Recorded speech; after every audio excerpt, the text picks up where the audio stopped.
Sulitnya perekonomian selama masa pandemi COVID-19 ini ternyata berdampak pada menurunnya keinginan masyarakat Kota Palembang untuk berumah tangga.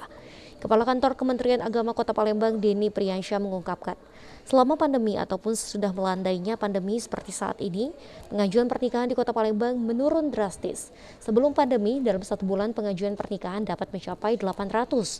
Sementara pada masa pandemi, angka tersebut turun ke 35 hingga 40% atau di sekitaran angka 400 hingga 500 pengajuan saja dalam 1 bulan.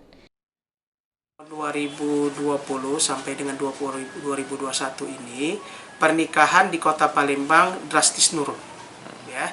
Selama ini 1 bulan itu bisa mencapai 800 yang menikah di Kota Palembang. Nah, sejak masa pandemi 2020 sampai 2021 ini antara 400 sampai 500. Jadi artinya bisa menurun sampai 35% lebih ya, 40%. Nah, sementara angka perceraian meningkat.